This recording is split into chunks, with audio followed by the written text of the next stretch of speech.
开场，宇宙的启动键。宇宙是怎么诞生的？这个问题像一扇门，门后是科学最深的黑暗，也是最耀眼的光。大约在138亿年前，宇宙出现了，前一刻还像空白画布，下一刻却突然塞满一切，时间、空间、能量、物质，连规则都一起上线。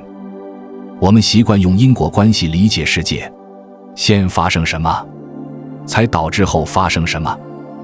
可当你问到最根本的那一句，宇宙为什么会有？答案却突然沉默。不是因为我们没有调查，而是因为我们已经追到语言与物理的边界。没有之前的之前。或许正如史蒂芬·霍金曾经大胆设想，在时间与空间成为宇宙属性之前，真的什么都没有。宇宙的诞生可能就是时间的开始，而在时间之前，也许根本没有空间，你甚至无法问它在哪里发生。霍金用时空几何回溯宇宙，发现它越追溯越弯越密，最后趋向一个无法继续定义的状态。再往前找，就像问北极以北在哪里，你可以说出这句话，但自然界不再给你一个方向。也许并不是没有开始，而是我们的观察能力，我们的方程式在那里停住了。宇宙暴涨把尘埃拉成天幕。许多科学家相信，大爆炸不是简单炸一下，它更像先经历了一次短暂却疯狂的指数膨胀，宇宙暴涨。想象一粒尘埃被瞬间拉成铺天盖地的天幕，这一次暴涨为之后宇宙的一切结构打下底稿。但也有人说，暴涨在我们这里停止，不代表在别处也停。在遥远的区域，它可能仍在继续，永无止境。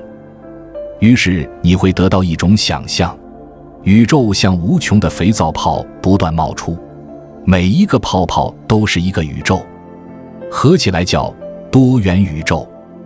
还有另一种更像心跳的理论，宇宙不是一次性诞生，而是不断收缩，再反弹，再膨胀。我们只是最新一次弹起，这叫大反弹。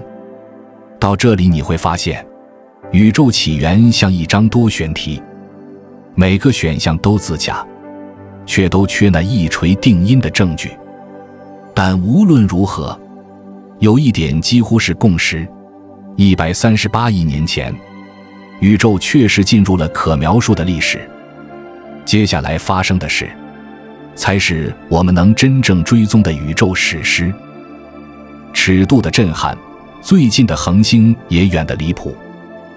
先从我们身边开始，这是比邻星，离太阳最近的恒星邻居。就算你用每小时5万公里的速度飞行，远超任何现有航天器，去到那里也要8万多年。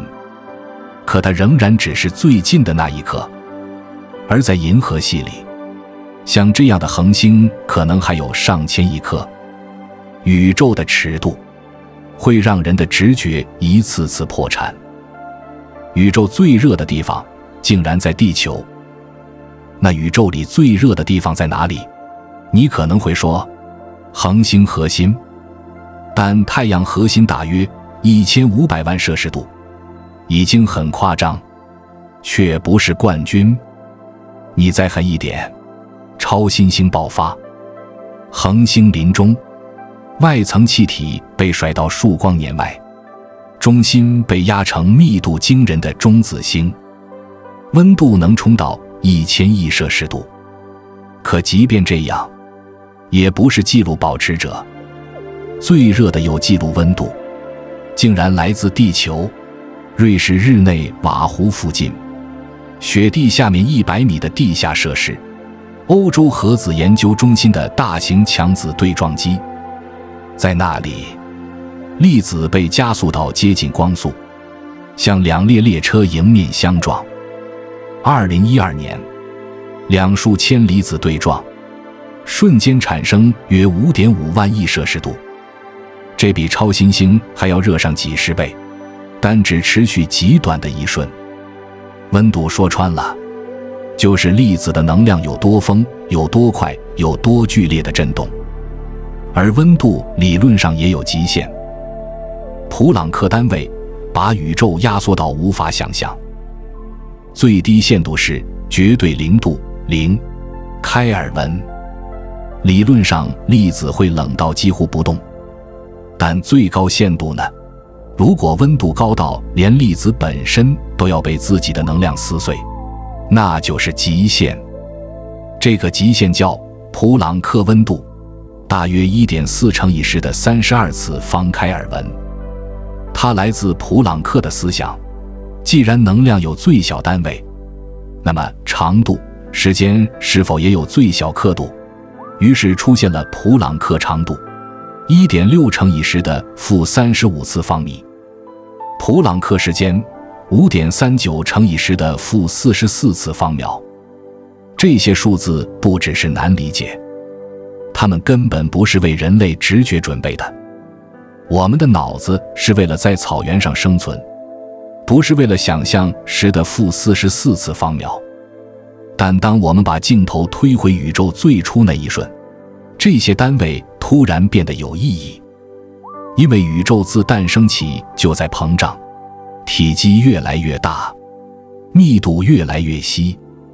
当你往回追溯，可观测宇宙会缩小变紧凑，直到你来到一个时刻，整个可观测宇宙被压缩到普朗克尺度，年龄只有1普朗克时间，温度接近普朗克温度。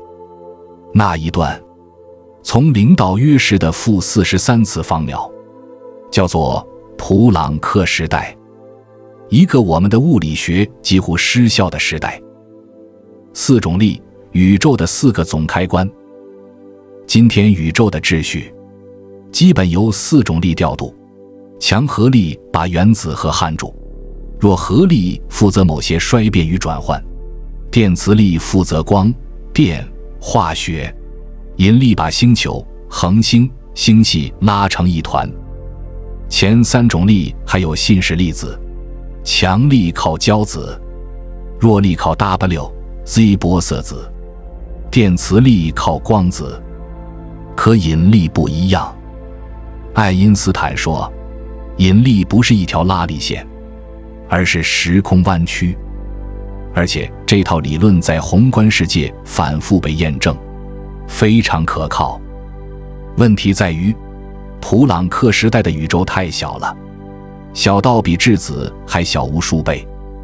广义相对论在这种尺度上，像用地图去描一粒沙，不够用。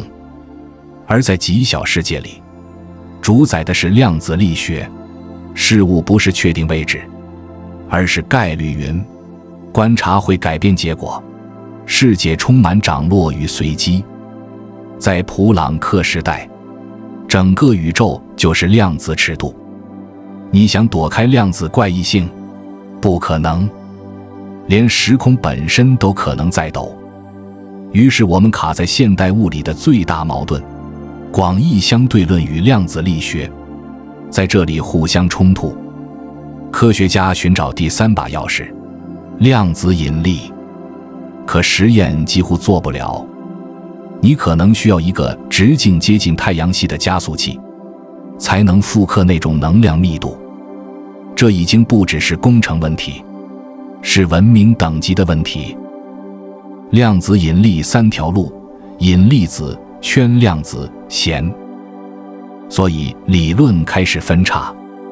一种想法，引力也有信使粒子，叫引力子，但引力太弱，它的量子信好像耳语，几乎不可能被探测到。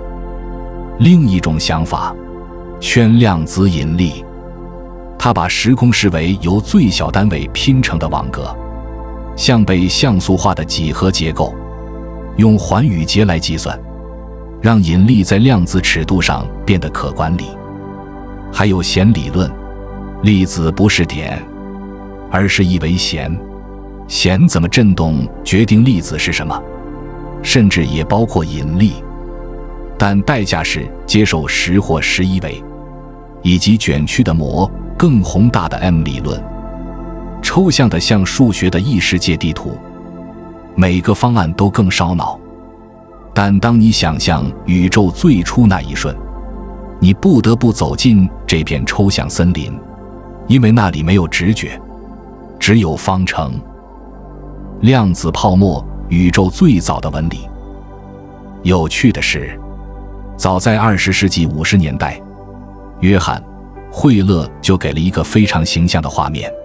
早期宇宙是一锅翻滚的量子泡沫，海森堡不确定性让你无法稳定定义长度、时间、能量。我们熟悉的连续时空被泡沫状纹理取代，随机翻滚，随时改形。微型黑洞与虫洞可能啪一下出现，又啪一下消失，像泡泡破掉一样，没有明显因果。在那个极热、极密、极小的宇宙里，短短一瞬间，几乎一切皆有可能。但这种无规则狂欢持续极短，宇宙稍微长大一点，冷却一点，普朗克时代的极端不可预测性逐渐退场。新纪元开始，我们的理论终于有机会插得上话。硬币比喻，当能量高到看不出差别。接下来轮到一个关键概念登场，统一。想象你抛一枚硬币，当它高速旋转时，你根本分不清正面还是反面，只有能量耗尽，硬币停下来，正反才分家。基本力在超高能量下也类似，温度一高，弱力与电磁力的差异会融化，合并成电弱相互作用。能量再高，强合力也可能加入统一，出现所谓大统一。我们在加速器里确实看到电弱统一的影子，但要让强力也融化，需要的能量远超现有技术。至于引力能不能统一，更是普朗克尺度最难题之一。大统一时代，粒子的身份危机。在普朗克时代之后的某段时期，宇宙仍小得夸张，密度仍高得惊人，温度能冲到10的26次方开尔文量级。在这样的舞台上，粒子集体身份危机，光子会自发变成物质反物质对，冒出夸克与氢子，又立刻湮灭，回到光子，像宇宙在不停地呼吸与反呼吸。大统一信使粒子更是把洗牌推到极致，夸克变氢子，氢子变夸克，物质翻成反物质，再翻回来，能量与物质界限模糊，需粒子与实粒子同台沸腾，直到又过了极短的一瞬，温度降到临界点，强合力脱离统一，世界规则再次改写。这一幕的悬念缺的那把钥匙。到这里，我们能描述早期粒子如何乱跳，能描述力量如何分合，能描述宇宙如何从极热走向稍微可计算。但仍有一个巨大问题悬在空中，这些早期的微观戏剧怎样一步步长成今天的宏观宇宙？星系为何会出现？结构为何会形成？为什么宇宙最后不是一团均匀的雾？这幅拼图还缺那把决定性的钥匙。事实上，当你把宇宙的起始条件和我们今天看到的最终结果放在一起对照，大爆炸理论就会显得有点站不稳脚跟。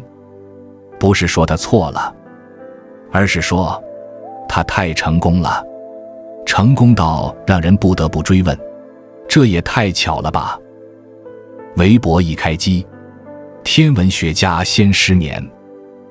时间来到2022年7月，那台人类期待了几十年的詹姆斯·韦伯太空望远镜，已经在距离地球约150万公里的深空里稳定运行，绕着太阳在 L2 附近待命。它终于要正式开工了。然后他把那18面金色六边形镜子对准了宇宙深处，结果科学界一片安静，接着是震惊。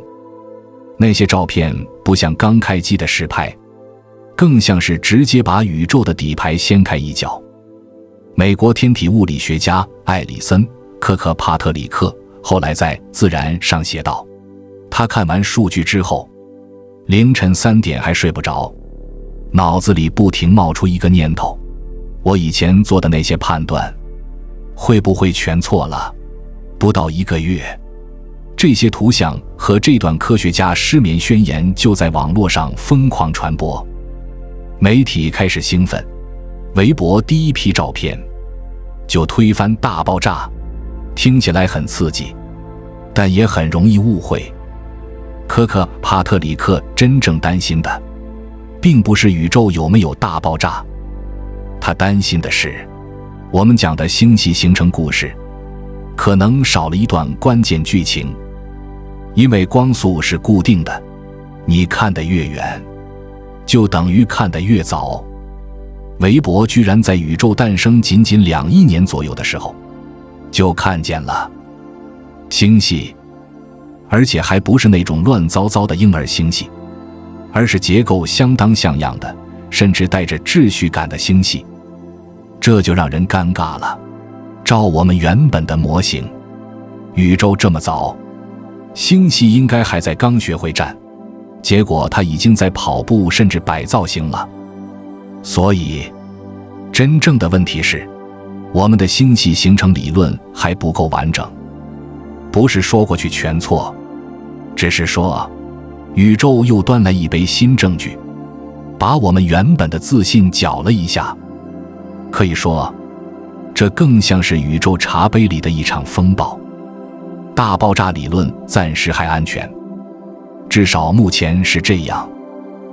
真正让大爆炸头痛的是宇宙太整齐了。韦伯带来的冲击很戏剧性，但大爆炸长期以来真正面对的硬问题，其实来自我们今天看到的宇宙大尺度结构。第一个难题，平均温度太均匀了。宇宙里有恒星炉心，温度动辄几百万度，而星际空间却冷到只比绝对0度高一点点。可当我们把望远镜对准宇宙微波背景辐射，你会发现一个近乎离谱的事实：无论朝哪个方向看，宇宙的平均温度都几乎一模一样 2.7 K。 这份宇宙恒温遍布整个可观测宇宙，直径大约930亿光年。问题来了，这怎么做到的？如果宇宙只靠逐渐膨胀走到今天，那么相距超过140亿光年的2块区域，在早期根本来不及互相交流温度，光速不允许，但他们偏偏像是提前开过会对过答案一样，温度一致的惊人。这就是著名的同质性问题适域问题，而且还没完。第二个难题，宇宙看起来太平坦了。广义相对论告诉我们，物质会让时空弯曲。小尺度上，恒星、星系、黑洞会在时空里压出凹痕，但放大到极大尺度，理论上整体几何可能有3种命运：正曲率像球面，最终可能大坍缩回去；负曲率像马鞍，膨胀永无止境；接近平坦，像一张无限延伸的平面。天文学家测来测去，结果是几乎完全平坦。这个平坦不是普通的平坦，是那种概率低到像什么？像你抛硬币，硬币最后正好立在桌面上，还不倒？这就是平坦性问题。第三个难题更诡异，磁单极子去哪了？电荷可以有单极，单独一个电子，单独一个质子都存在，可磁铁永远是南北成对，你怎么切都切不出一个孤零零的北极。某些大统一理论预言，早期宇宙应该产生大量磁单极子，但我们到今天一个都没找到。这就是磁单极子问题。1979年的那一夜，古斯想到一个宇宙外挂。1979年12月某个夜晚，理论物理学家阿兰·古斯正被磁单极子消失案折磨到快疯掉。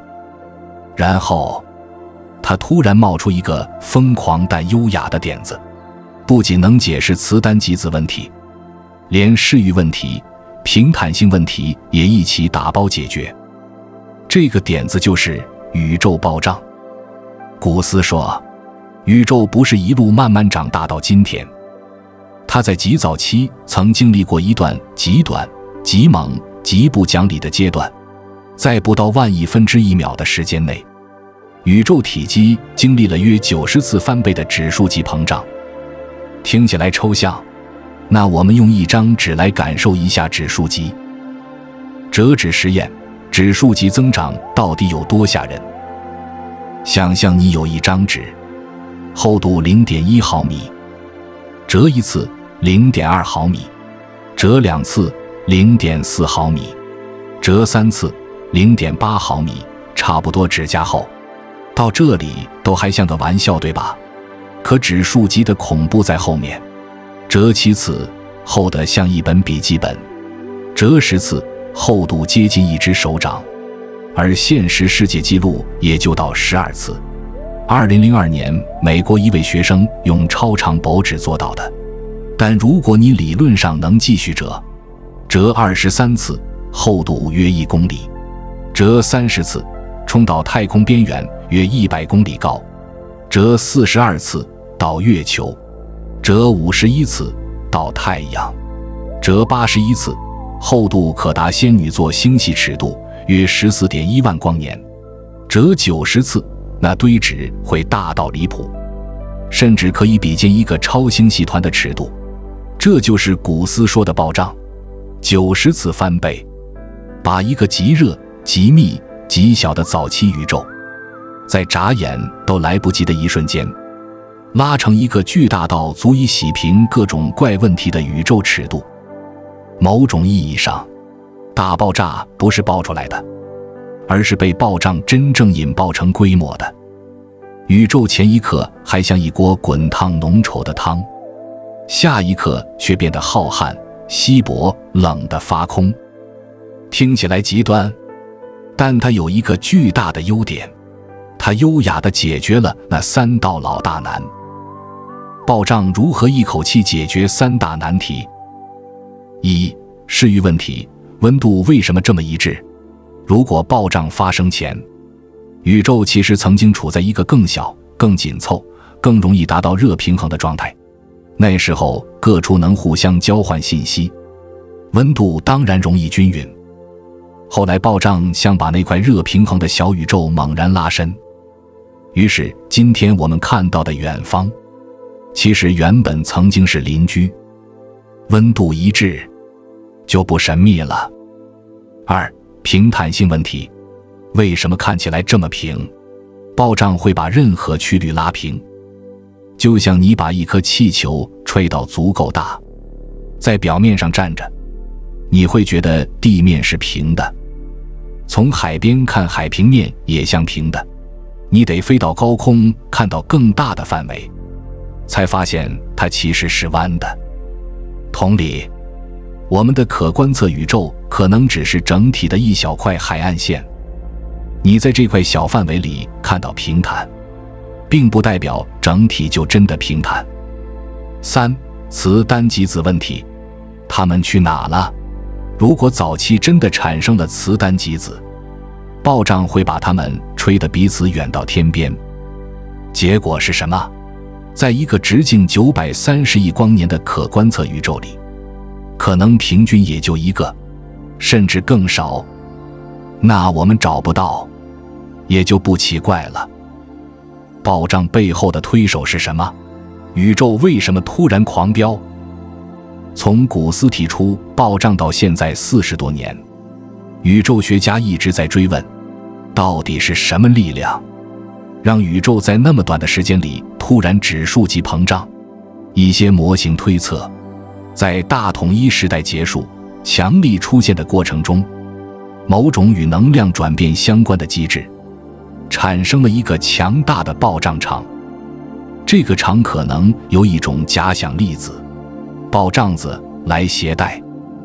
这股能量像一台宇宙发动机，把量子尺度的不规则、涨落、微小噪声瞬间放大成可以长成宇宙结构的种子。于是你就得到一个非常关键的桥梁：量子涨落被暴胀放大，变成大尺度的密度起伏，最后长成星系团与超星系团。暴胀带来的副作用也很明显，宇宙会快速冷却变空旷，平均能量水平可以在极短时间内下降到原本的10万分之一量级。那暴胀为什么会停？老实说，科学家还不完全确定，但常见的描述是，当暴胀结束时，暴胀场衰退，粒子衰变，把能量吐回宇宙，发生一个重新加热阶段。也正是这次重新加热，让物质的大规模诞生变得可能。电弱时期，宇宙开始像我们能理解的样子。暴胀之后，宇宙进入一个我们稍微能说得上话的阶段。电弱时期大约持续到大爆炸后1亿分之1秒左右。此时宇宙里有夸克、氢子，有物质也有反物质，受引力、强力以及还没完全分家的电弱力支配。但温度仍然太高，很多规则还没凝固成我们熟悉的形状。尤其关键的是，在某个阶段之前，很多粒子还没有质量，或质量表现得很不稳定。没有质量的世界就像没有阻力的冰面，一切乱滑乱冲，难以定型。也就是说，宇宙要变成我们认得的宇宙，还得再经历一次关键的转折。而这一次转折跟一个你一定听过的词有关：对称性。对称，宇宙最早是完美平衡的，但它后来偏了一点。你看人体，两侧对称，很多动物要么两侧对称，要么像海星那样辐射对称。进化偏爱对称，因为对称更容易用简单指令搭建出来。在物理里，对称的意思更深，不管你怎么变换视角，总有某些东西保持不变。守恒定律就是对称性的影子。而宇宙早期理论上曾经接近完美对称，正负电荷平衡，粒子旋转态对称，物质与反物质也几乎一样多。但宇宙并不完全对称，就像人类心脏偏左一样，宇宙后来出现了微妙但致命的偏差。有些粒子只左手性，物质比反物质多一点点，电磁与弱相互作用也并非镜像对等。这些不完美恰恰是我们存在的关键，因为如果一切都完美对称，物质和反物质早就彼此湮灭干净了，你我根本不会在这里说话。那么问题来了，宇宙的对称是什么时候怎么被打破的？就像水从蒸汽变成液体再变成冰，每一次相变都降低对称性，改变性质。年轻宇宙的温度下降也会触发一连串宇宙相变，而其中最重要的一幕就是希格斯场登场。质量从哪来？希格斯的鸡尾酒会解释。我们从宏观说起，宇宙最大的单体天体之一，可能是超巨星盾牌座 UY， 直径约太阳的1700倍。如果放在太阳系中心，外缘几乎能伸到木星轨道外。但在巨大的恒星拆到最后，也只是由最小的东西搭出来，氢、氦原子，再拆原子、质子、中子、电子，再拆质子、中子、夸克。粒子物理学家花了近200年，就在做这件事，一层层拆开物质洋葱。标准模型告诉我们，有6种夸克，6种氢子，加上它们的反物质版本，再加上力的信使粒子、光子、胶子、WZ 玻色子，这些几乎就构成了我们今天看到的一切。但模型长期缺一块质量。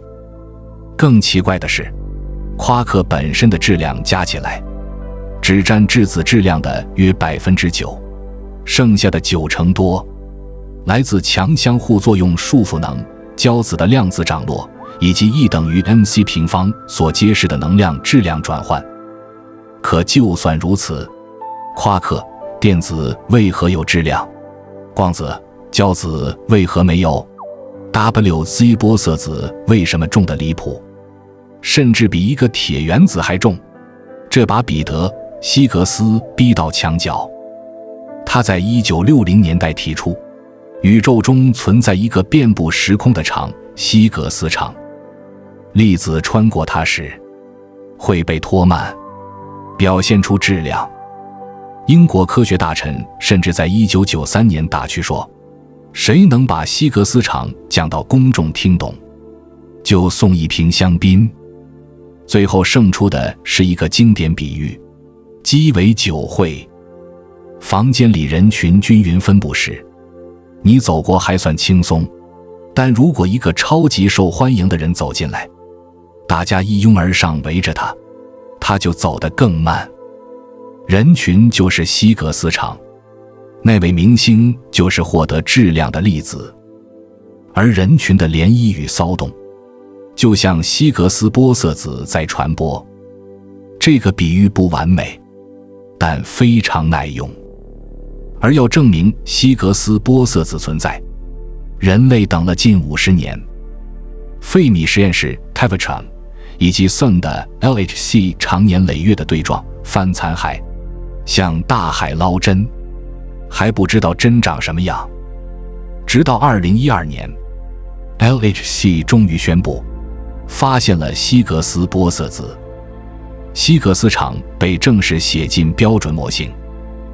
对称性破缺，宇宙从完美走向可居住。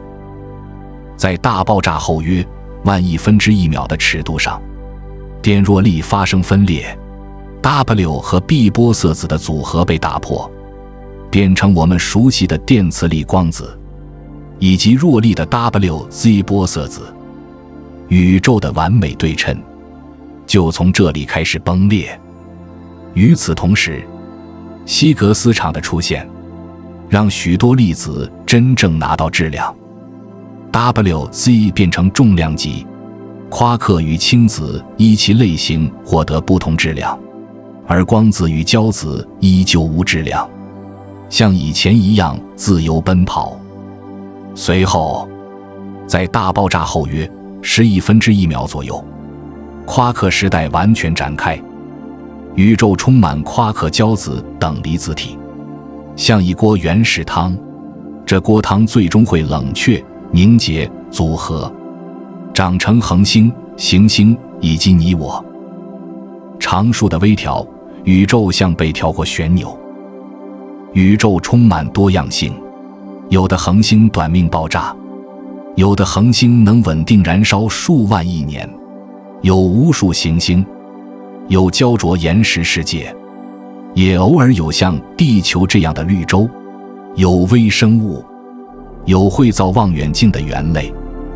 但在这些变化之上，宇宙也有一些看似永恒不变的东西：自然常数、光速、每秒 2.99792 乘以10的8次方公尺。万有引力常数 6.67384 乘以10的负11次方，单位略去。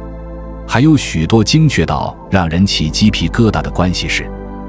最让人困惑的是像精细结构常数这样的数字，约1137。费曼就曾被它困扰，它为什么偏偏是137，不是12、135、3015？可偏偏这些数字又对宇宙能不能长成现在这样至关重要。引力弱一点，宇宙可能只是稀薄氢气汤；引力强一点，一切可能更容易摊进黑洞或短命巨星里。常数稍微偏一点点，质子稳定性、化学、恒星寿命、行星形成，可能全部变样。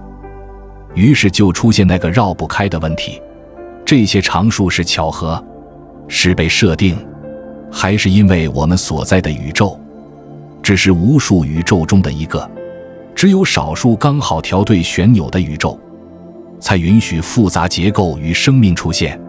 如果是多重宇宙，那绝大多数宇宙可能一诞生就失败、贫瘠、崩坏，没有结构，而我们只是刚好活在那个能活的版本里。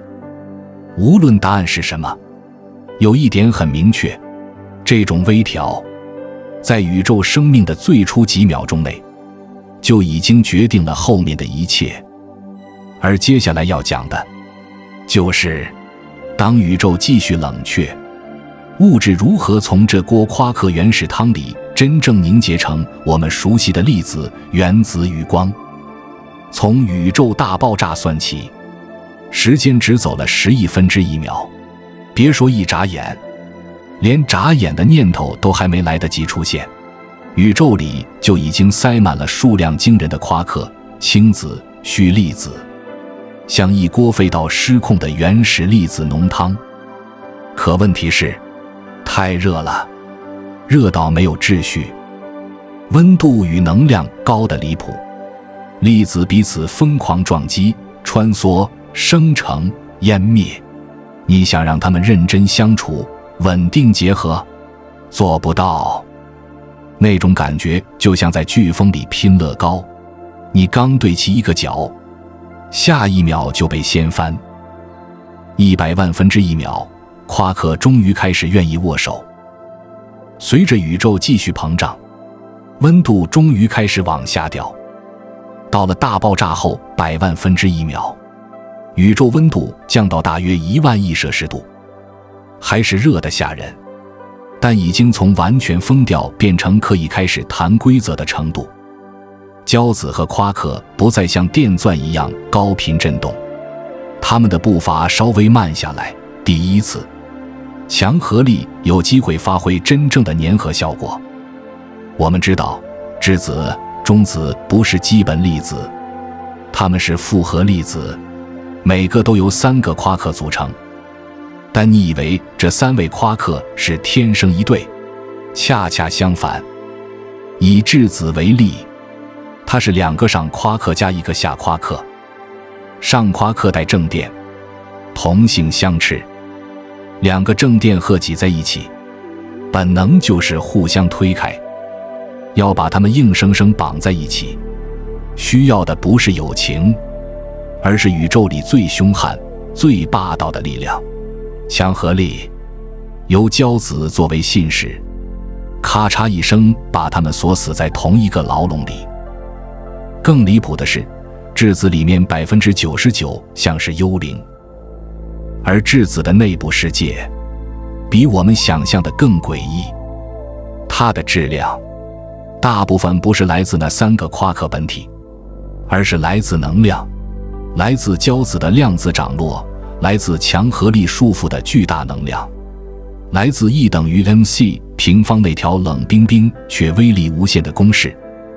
更奇特的是，质子内部并不是永远只有2个上加1个下，有时候其中一个夸克会短暂的变脸，自发冒出一对更重的粒子，比如羟夸克与反羟夸克，像在质子内部闪一下就消失的泡泡，它们存在的极短，立刻又重新复合、湮灭、退场。所以你可以把质子想成一个永不停歇的微型剧场，台面上架夸克，真正挂名的3个夸克，台面下胶子来回穿梭传递强力，背景里各种短命的海夸克与反夸克对不断闪现又消失，而这些胶子与短命粒子本质上都可以视为虚粒子。于是出现一个很违背直觉的结论，质子绝大部分，甚至可说接近 99% 的结构活动都由像幽灵一样的粒子与能量涨落构成。你摸到的每一块石头，每一滴水，你身体里的每一个原子核，底层都在上演这种看不见的量子风暴。若相互作用，让质子和中子频繁换身份证。在宇宙诞生的最初100万分之1秒里，质子与中子正变得越来越重要，但这时候它们还不稳定，因为在那种高温高密度的等离子体里，若相互作用非常活跃，导致新形成的强子很容易改身份，质子变成中子，中子变成质子，就像在一个混乱的新世界里，身份证系统还没上线，大家随时可以改名换证，直到宇宙继续冷却，接近1秒钟大时，若相互作用在这种转换链条上的效率才明显下降，转换逐渐跑不动了。于是宇宙进入一个关键节点，冻结。强子们终于被迫做出选择，我到底是质子还是中子？就在这一刻，那些看似随意的自然常数第一次真正握住了宇宙的方向盘。尤其是上夸克与下夸克的质量差，一个微小的质量差决定了我们能不能存在。下夸克比上夸克略重，而中子含有2个下夸克，质子含有2个上夸克，所以中子比质子稍微重一点点。这点差别在日常尺度小得可笑，但在冻结时刻，它像一根极细的杠杆，撬动了宇宙未来的全部结构。因为在冷却过程中，系统更偏好从重到轻那条能量下坡路，于是质子变得更划算，中子更容易在竞争中败下阵来，最终形成了一个决定命运的比例，大约每一个中子对应7个质子。听起来只是一个数字，但它是我们宇宙得以拥有恒星、化学、生命的黄金配方之一。为什么？质子是氢与氦的基础，氢是恒星核聚变的燃料，恒星在制造更重元素，才有行星、海洋、矿物、DNA。质子带电，使得原子能形成电子云，化学键才能成立。化学有了，生物学才有可能上场。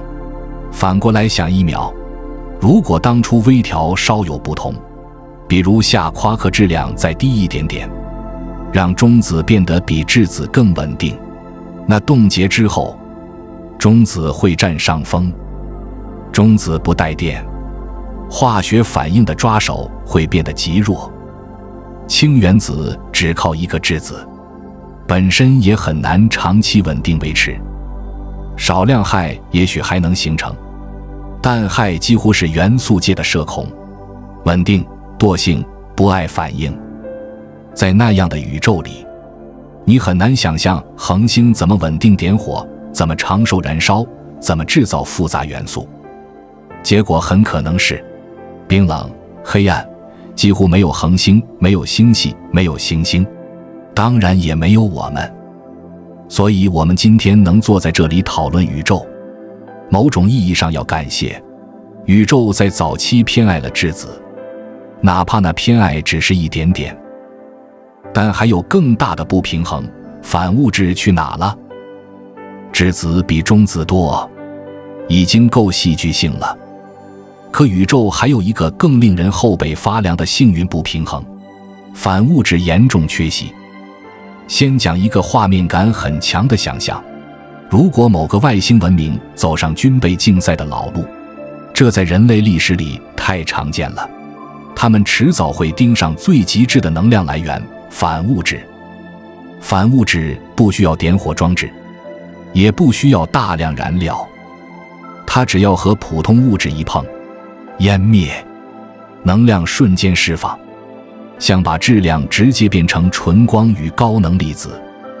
极端到什么程度？一克反物质湮灭释放的能量，足以等价于极强烈的爆炸级别，可想象成非常可怕的武器级能量密度。如果储备越来越多，一次事故，一次误判，一次愤怒，就可能让黑夜变白昼，热风撕碎城市，甚至改写整个星球未来几百年的命运。这不是纯科幻，反物质真实存在。1928年，狄拉克从方程里算出反电子、正电子。1932年，卡尔·安德森用云视真的抓到了它。50年代，反质子、反中子也陆续被发现。1995年，人类甚至组装出了反氢原子。而今天，反物质并不罕见到完全没有，超新星、黑洞喷流会产生它，甚至你吃的香蕉里，钾的放射性衰变也会产生正电子，大约每75分钟一个。可问题是，宇宙尺度上，它太少了。如果物质与反物质数量相等，早就互相湮灭干净，宇宙只剩光，什么结构都搭不起来。而我们看到的现实是，在某个早期阶段，宇宙像是偷偷多留了一点物质，多到什么程度？大约是那种惊人的比例，11个粒子里，可能只剩下一个没配对湮灭掉的额外物质粒子。就是这多出来的一点点，构成了今天所有恒星、行星与生命。这怎么发生的？至今仍是宇宙学的悬案之一。有人说，若相互作用打破了某些对称性，让粒子与反粒子在规则上受到极轻微的不同对待。20世纪中期关于宇称 CP 破缺的实验与理论脉络指出，这种差异确实存在，但多数科学家认为还不够解释宇宙里这么大的物质优势。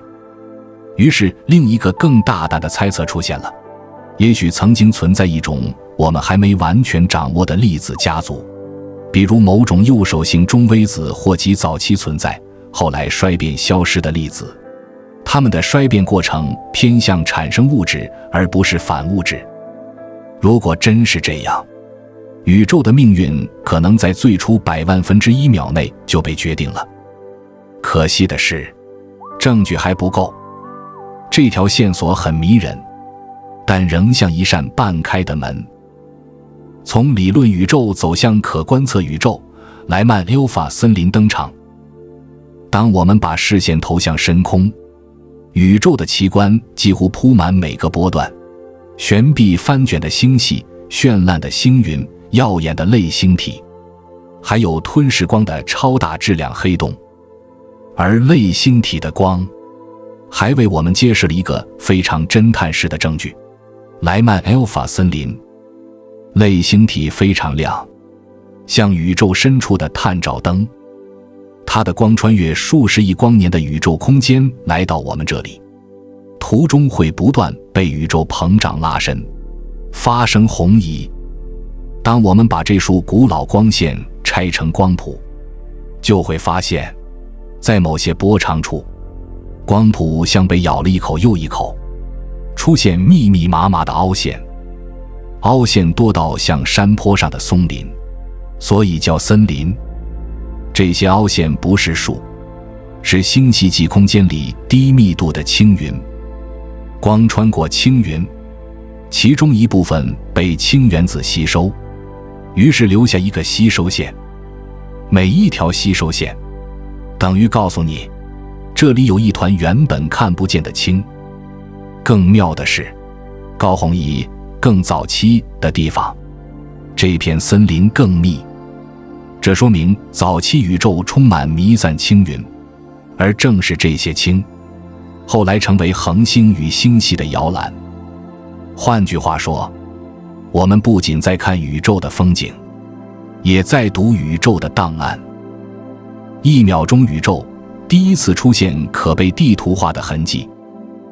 到宇宙1秒钟大时，温度大约降到100亿摄氏度，粒子大战的高潮已经过去，规则开始稳定下来，质子中子比例基本定型，自发成对产生与湮灭的狂潮逐渐结束，4种基本力都开始以我们更熟悉、更可计算的方式运作，粒子获得质量，宇宙从抽象方程走向可观测痕迹。也就在这里，叙事要转向一个非常酷的新时代，我们终于进入一个可以观测甚至绘制地图的宇宙阶段。而这项工作竟然从地球最荒凉的地方开始，南极冰立方，一台向下看的望远镜，专门抓幽灵。南极冰原上每年有2周太阳不落。2005年1月，科学家在这里启动了一项听起来像科幻的工程——冰立方中微子天文台。他们不仰望天空，而是向下凝视地球内部。他们往冰里喷射热水，连续干了58小时，打出第一个2.5公里深的洞，然后再打第2个、第3个，总共80多个洞。最终，整个阵列覆盖南极冰面1平方公里，4000多个探测模块挂在绳子上，沉入深冰，像一串串冰下的黑暗珍珠。它没有镜子，没有镜头，没有天线，它等的是宇宙里最难抓的一种粒子——中微子。为什么要抓中微子？因为它能穿过一切。中微子最早在1930年代被泡利提出，为了补上核衰变方程里丢失的能量。他几乎是无奈地说，应该还有一种粒子，太轻太幽灵，我们现在抓不到。后来人类真的抓到了。1956年，科恩与雷恩斯利用核反应堆第一次探测到中微子。中微子之所以神奇，是因为它几乎不跟物质互动，每秒钟有海量中微子穿过你的身体，你毫无感觉。它能穿过星云、恒星，甚至穿过整颗行星，因为它主要只参与弱力与引力。这意味着，当宇宙早期还像浓雾一样不透明，光子走不出来的时候，中微子可能早就跑出来了。宇宙中微子背景，如果找到它，我们就能看到1秒钟的宇宙。大爆炸后不到1秒，中微子也是热汤的一部分，碰撞、纠缠、互相散射。但当宇宙温度降到约100亿摄氏度，密度下降，粒子速度变慢，中微子开始脱偶，它们不再频繁碰撞，于是挣脱束缚，带着当时宇宙的状态奔向未来。如果我们能找到所谓的宇宙中微子背景，那就等于拿到一张宇宙仅1秒钟大时的照片，这会把我们能直接看到的宇宙历史再往前推一大段，比光子背景约38万年后才脱偶更早得多。难点是，这些遗迹中微子太冷，能量太低，密度也低得可怜，估计每立方厘米只有几百个量级，直接探测需要比现在高10亿倍级别的灵敏度。所以科学家也在想另一条路，不直接抓它，而是找它在宇宙结构里留下的指纹，比如密度分布、声学扰动、星系大尺度结构的细微特征。如果我们能解码这些指纹，就可能听见那句回声，来自宇宙1秒钟大的回响。另一道现代谜团，超大质量黑洞为什么这么早就出现？说到宇宙早期留下的谜，最刺眼的一个，就是那些年轻的离谱却巨得吓人的黑洞。比如你提到的TAN 618，它极其遥远，亮到像宇宙深处的灯塔，被认为属于类星体系统，核心是一颗质量约太阳660亿倍级别的超大质量黑洞。更普遍的现象是，天文学家在宇宙不到10亿年时，就已经看到质量达10亿太阳质量的黑洞。按传统恒星死亡黑洞慢慢吞噬长大的路径，时间根本不够。于是一个老想法重新变得性感，原始黑洞。1971年，霍金提出，黑洞不一定要由恒星塌缩而来。在早期宇宙的密度涨落中，如果某些区域密度高到临界值，引力可以直接让它坍缩成黑洞，不需要先有恒星。问题是，这种形成窗口可能极短，因为之后宇宙迅速膨胀稀释，引力聚集变得困难。如果原始黑洞在那短短窗口里形成，它们就可能成为后来超大质量黑洞的种子。但它们能长多大？什么时候形成？数量分布如何？目前不确定性极大，从质量小到像回形针的1/1000的微点，到大到接近恒星尺度甚至更大，理论上都有人算过。所以最后的问题就落在现实操作上。如果原始黑洞真的存在，我们到底该怎么找到它们，识别它们？上世纪70年代，霍金抛出了一个让全世界物理学家都愣住的念头：黑洞不只是只进不出的宇宙无底洞，它们也可能慢慢漏气，而且漏的不是空气，是能量本身。他提出，黑洞会通过一种后来被称为霍金辐射的方式减重。你可以把它想成，黑洞站在量子世界的炉火旁，再深的黑也挡不住真空里不断冒出的量子泡泡。有些泡泡在边缘被黑洞吞掉，有些却逃了出去。逃出去的那一瞬间，就像黑洞在悄悄交房租，把质量换成辐射付出去。更狠的是，黑洞越小，瘦得越快。小黑洞的减肥几乎是失控的加速度，到最后，它会像一颗被拧到极限的弹簧，突然啪一声断裂，在相当于100万兆吨级氢弹的能量规模下爆炸式蒸发，彻底消失。所以，如果真有那种质量小于1000亿公斤的黑洞，听起来很大，但对黑洞来说只是迷你款，它们可能在宇宙138亿年的寿命里早就蒸发完了。于是科学家开始用像费米伽马射线望远镜这样的太空仪器，去天上寻找那种最后1秒钟的信号。一束突然爆发的高能伽马射线闪光，像宇宙黑暗里突然亮起的一根火柴。原始黑洞怎么抓？像抓看不见的偷灯贼。当然，原始黑洞如果存在，大多数可能并不会刚好在我们眼前炸给你看，所以大家还准备了别的侦探手段。一种方法叫微引力透镜，你可以把它想成，黑洞虽然自己不发光，但它会像一块透明的放大镜，从你和远处恒星之间掠过时，远处恒星会突然变亮一点点，亮度变化有固定的时间曲线，过一会儿又恢复正常。这就像有人在远处舞台灯前走过，虽然你看不见那个人，但你看得见灯光被扭了一下。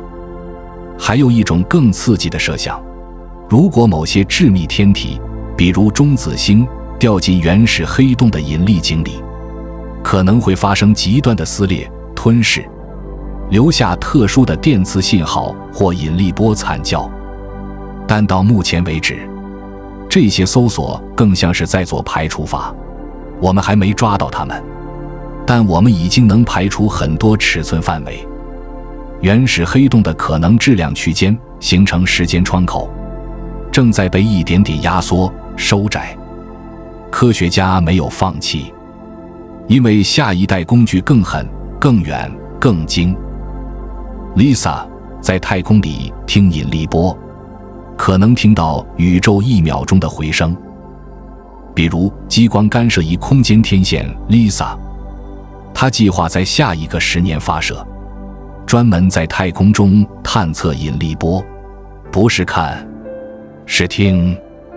如果某些引力波来自非常早期的宇宙，甚至来自时间开始后不到1秒就存在的原始黑洞系统，那它们到今天仍可能在宇宙里回荡。Lisa 就像一只把耳朵贴在宇宙地板上的超灵敏听诊器，试图听见那种最古老、最底层的震动。然后镜头一转，人类在地球上点燃了一颗迷你恒星。接下来，把镜头从宇宙深处拉回地球。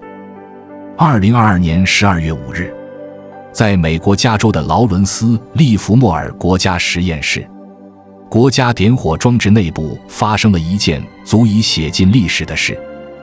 科学家把192束激光向192只精确校准的光毛，同时刺向一个只有1厘米长的金色小圆柱体。圆柱体里躺着一颗胡椒粒大小的燃料丸，里面装的是氢的2种同位素刀与氚。激光打在舱壁上，舱壁瞬间被加热到约300万摄氏度，比太阳表面还热得多。但关键不是热，而是它产生的 X 射线。这些 X 射线在金圆柱体内部像怒潮一样反弹、聚焦，猛地轰向燃料丸表面。燃料丸开始被压缩，速度大约每秒400公里，快得像子弹在你家客厅里绕圈。接着是最惊人的一刻，燃料发生内爆，在不到11/1秒内，压力飙升到大气压的1000亿倍。那一瞬间，氘与氚融合，变成氦，同时释放出高能粒子与能量。数字很硬，但意义很热血。投入 2.05 兆焦耳，输出 3.15 兆焦耳。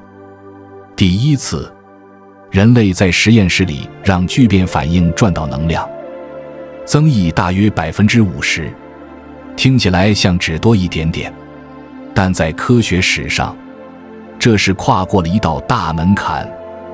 按日常比喻，这大概够你烧开20壶水，但在核物理与工程上，这像是你第一次把打火石擦出火星。火还小，可你已经证明火能被点起来。而宇宙呢？宇宙会耸肩说，这不是你们恒星每天都在做的事吗？我做了几十亿年了。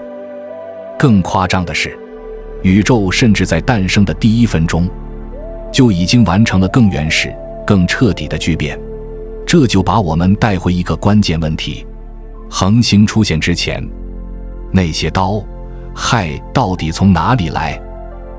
物质变身术，裂变容易，聚变困难。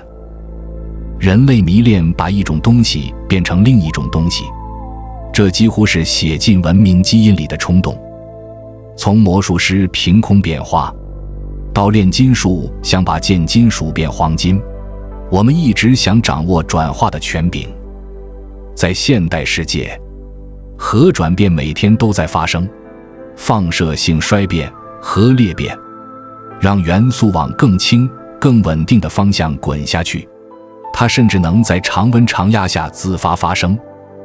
碳14用来测年代，德99用来医学成像，铀235用来核反应堆。但聚变恰好相反，它要把东西往上堆，把原子核推得更大更重，这就困难多了，因为质子带正电，互相排斥，你得先把它们硬挤到非常近，近到强合力来得及抓住它们，才能融合。所以聚变需要极端条件，恒星核心的高温高压，或者 NF 里那颗被 X 射线压到崩溃的燃料丸。至于更重的元素，那往往要靠更极端的宇宙事件，超新星爆发、双星合并、中子星碰撞。那种尺度，地球实验室很难复制。回到宇宙第一分钟，大爆炸核合成。我们现在必须把时间倒回去，回到恒星出现之前，恒星聚变之前，回到宇宙诞生的第一分钟。1948年，美国博士生拉尔夫·阿尔弗与其导师乔治·加莫夫提出了一个大胆机制——大爆炸核合成。意思是，在宇宙最初几分钟的高温高密环境里，核聚变就已经发生。先把最基本的元素配齐。这套理论后来因为一段科学史趣闻被更多人记住。加莫夫坚持把一位其实没参与研究的 Hans Bethe 加进作者名单，只为了凑出一个希腊字母梗 Alpha Beta Gamma。于是那篇论文变成了著名的阿尔法贝塔伽马论文。但玩笑归玩笑，它的核心思想非常扎实。宇宙最早期，氢核质子先出现，接着在合适条件下，质子与中子结合形成氘，然后再一路堆出氦、锂、铍。氘瓶颈，宇宙被卡在拼不起来的尴尬期。这里有个关键难关，叫氘瓶颈。大爆炸后大约10秒，温度已经低到可以出现少量氘核，一个质子加一个中子。但问题是，宇宙里光子太多，能量太高，氘核刚拼出来，马上就会被光子打碎。你可以把它想成，你辛苦堆起一块积木，旁边就有人拿风扇狂吹，永远堆不高。所以在跨过氘瓶颈之前，核合成很难继续升级，要再等大约300秒，温度才降到足以让氘站稳脚跟。从那一刻开始，宇宙的元素生产线才真正启动。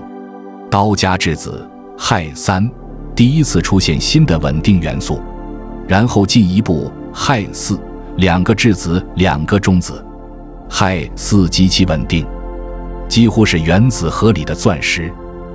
也正因为太稳定，早期宇宙里大量自由质子很快被吞进氦里，反应链条反而被锁住了。理论计算预测，宇宙中氦的质量占比会在约 25% 左右，而我们今天观测到的宇宙氦含量依然在约 23% 上下徘徊，即使经历了138亿年的恒星生死轮回，这个比例依旧顽固地在那里。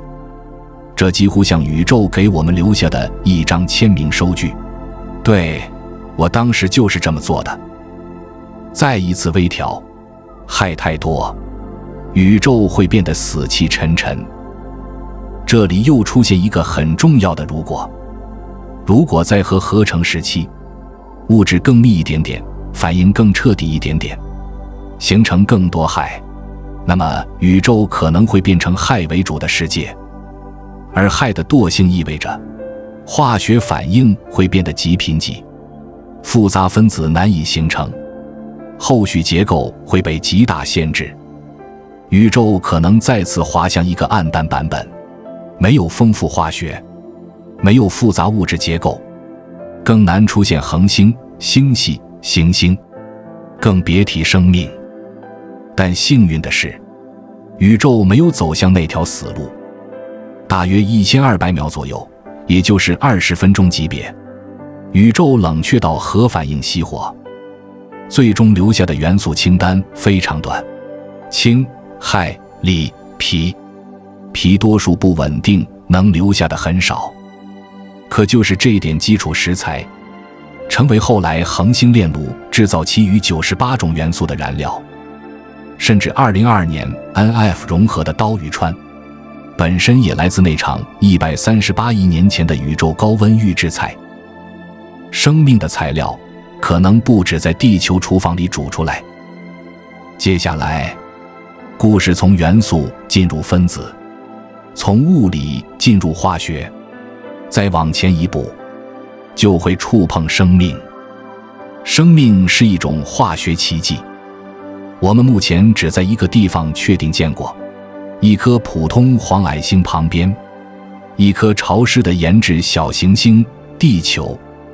生命的说明书是 DNA、RNA， 和碱基像字母一样重复排列：胞嘧啶、鸟嘌啶、腺嘌啶、胸腺嘧啶、尿嘧啶。问题是，这些字母最初从哪里来？一种观点说，地球早期的环境足够热闹，可以在海洋、火山、闪电的化学锅炉里从头合成。另一种观点更大胆，生命的原料可能是宇宙自带的，因为我们确实在星际空间里发现了大量有机分子。1969年，射电天文学家探测到星际空间里有甲醛。此后，科学家已经在星际云与恒星周围物质壳层中发现超过250种有机分子，醛、醇、酸、氨，这些都是生命大分子可能需要的化学基母。甚至陨石也给过我们线索。法国奥尔盖陨石 Orgueil 里，后来用现代技术在分析时，发现了与 DNA、RNA 相同的核碱基分子，腺嘌啶、鸟嘌啶等，还有一些和碱基甚至是地球生命体系里没用到的另类字母。这像是宇宙在说，我不只会做一种化学配方，我能做很多种。结论还没定，但至少有一个惊人的事实越来越清楚：宇宙本身就有把分子组装出来的能力。宇宙第一道化学键，氦氢化物，向化学的第一声啼哭。真正的太空化学可能起源于宇宙大爆炸后不到10万年的某个阶段，那时候核合成早已停止，宇宙还热得像一锅带电的汤，电子太轻太快，没法被原子核抓住形成中性原子。宇宙仍不透明，光子被困在带电粒子里出不来。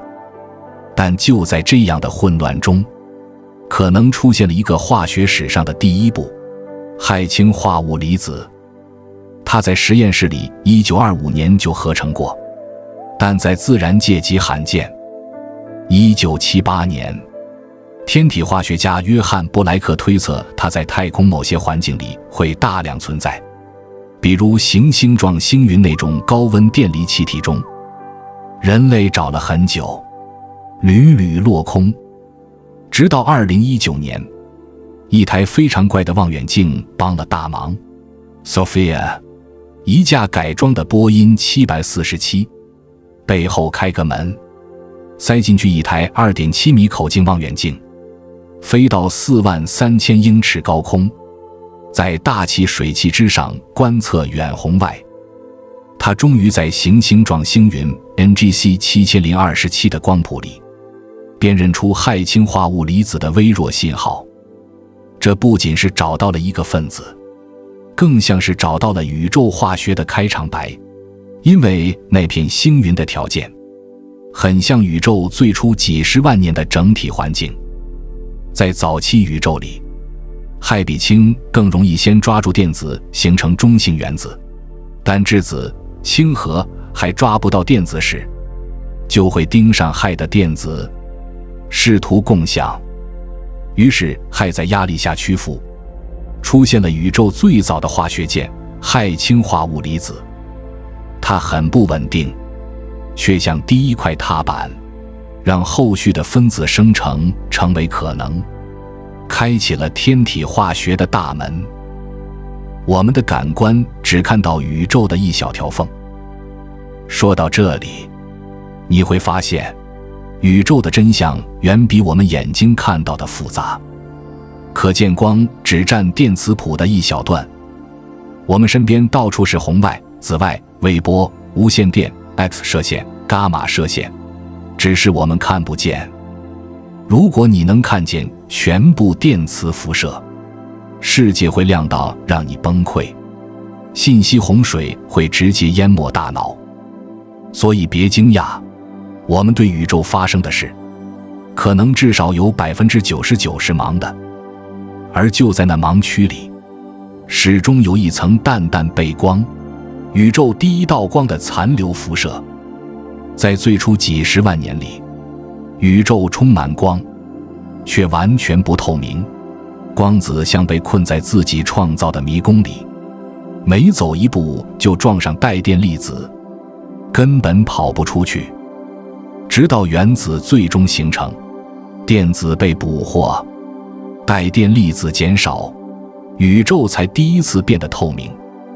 这就是下一段旅程的门槛：原子诞生，宇宙解封，第一道自由飞行的光出现。而要理解那一刻，我们就必须先理解一个看似简单却彻底改变宇宙的动作：电子被抓住。你永远无法精确定位单个电子，在量子世界里，它更像一片概率云，同时占据所有允许的位置。这就是我们下一部分要进入的核心舞台。在宇宙大爆炸核合成之后，一旦出现了带正电的原子核，接下来就轮到电磁力出场。它像一只看不见的手，把带负电的电子慢慢拉过来，扣在原子核周围。于是诞生了我们熟悉的东西：电中性的原子。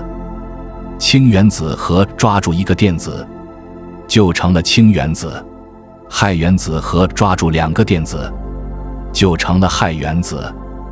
听起来像啪一下就完成，但现实完全不是这样。因为电磁力虽然强大，却比把夸克粘成质子，把质子中子粘成原子核的那股怪力强合力弱了大概100倍。换句话说，强合力像焊枪，电磁力更像磁铁。想用磁铁把一群高速乱飞的电子按进稳定轨道，那宇宙必须先冷下来，冷到它们不再像失控的蜂群一样乱撞。于是宇宙继续膨胀，继续降温，一直等了38万年，温度才降到大约3000开尔文。这个数字听着不吓人，但在宇宙尺度上，它意味着电子终于愿意被抓住了。宇宙解封的那一刻，透明时代开始。当电子真正加入原子核的怀抱时，宇宙发生了翻天覆地的变化。电磁吸引力把电子拉进稳定的家，那些曾经在宇宙里自由漂泊的电子，忽然变成了定居者。而一旦电子不再到处乱飞，宇宙里第一次出现了真正意义上的空旷空间。这时，一个被困了几十万年的族群终于松了一口气——光子。过去，宇宙像一团浓稠的带电雾霾，光子走一步就撞一下，撞到电子，撞到离子，永远走不远。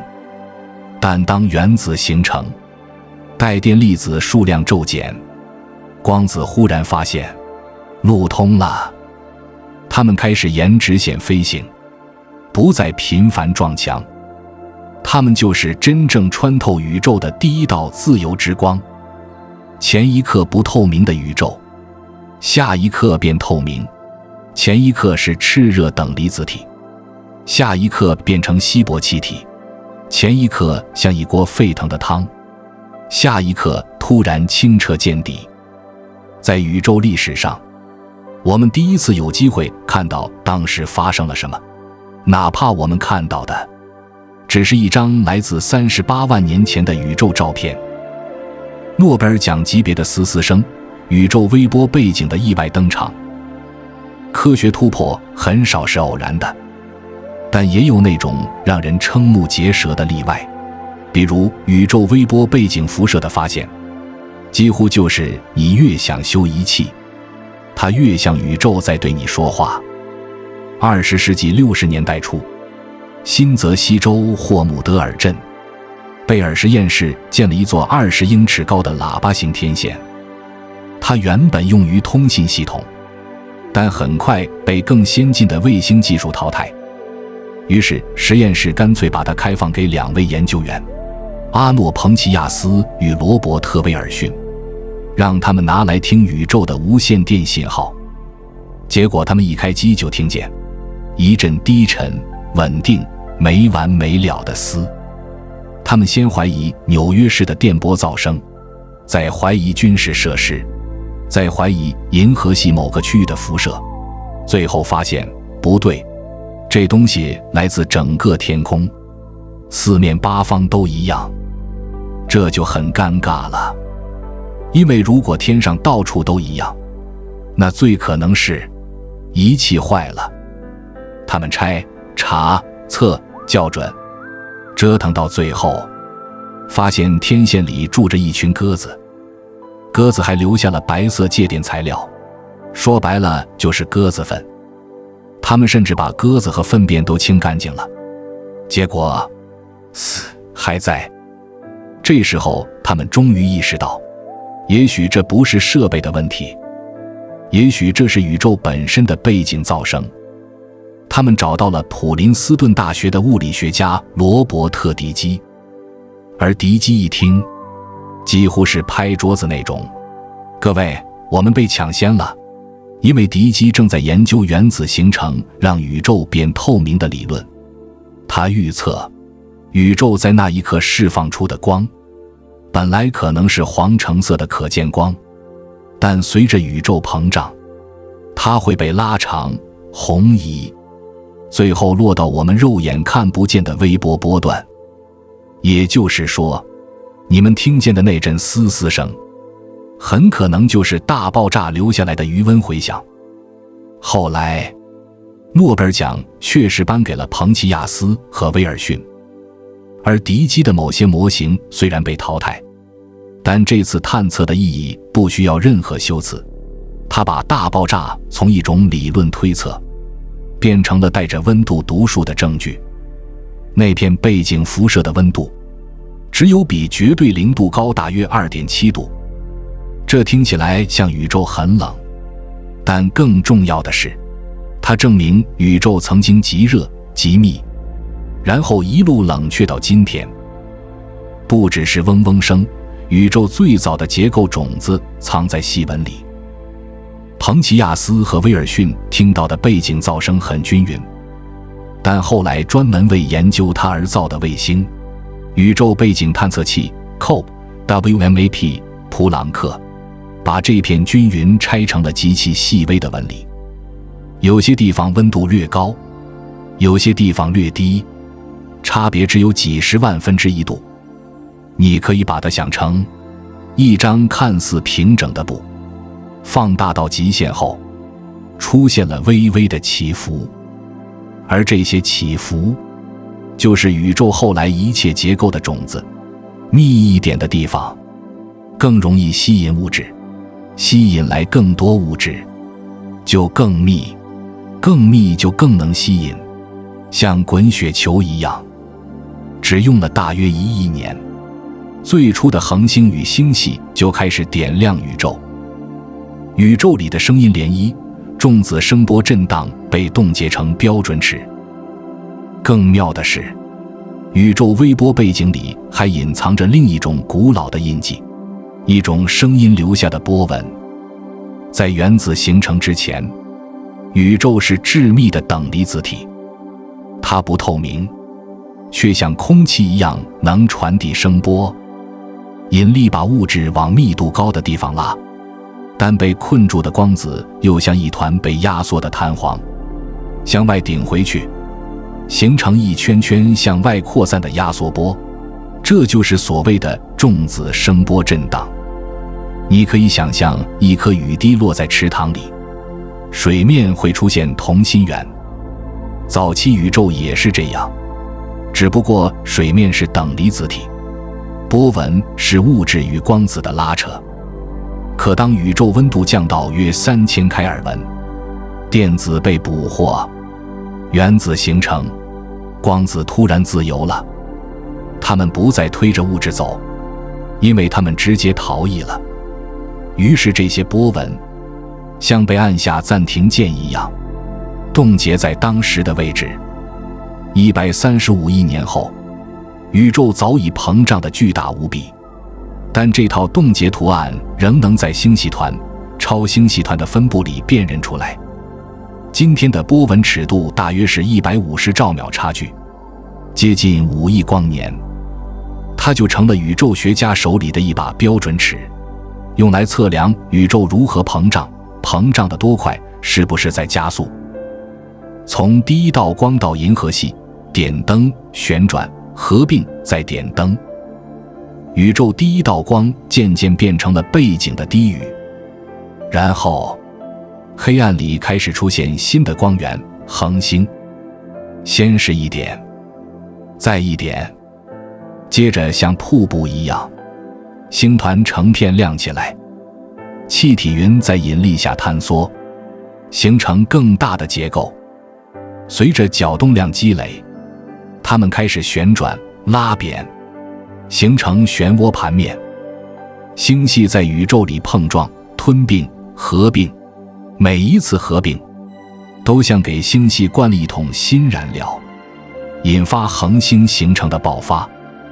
大约100亿年前，我们的银河系迎来鼎盛，无数大质量恒星迅速燃烧，迅速死亡，把重元素抛回星际云里。这些重元素就成了下一代恒星和行星系统的建筑材料。于是在银河系一条并不起眼的悬臂上，约46亿年前，太阳诞生，周围尘埃盘旋转，尘埃变鹅卵石，鹅卵石变巨石，巨石再拼成行星，撞击、合并、清场，最终稳定成今天的轨道布局。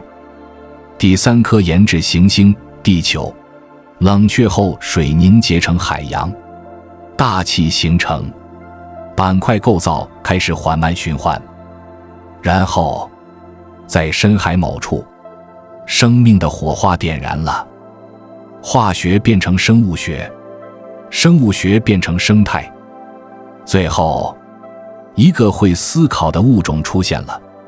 抬头问，我从哪里来？这一切为什么会这样？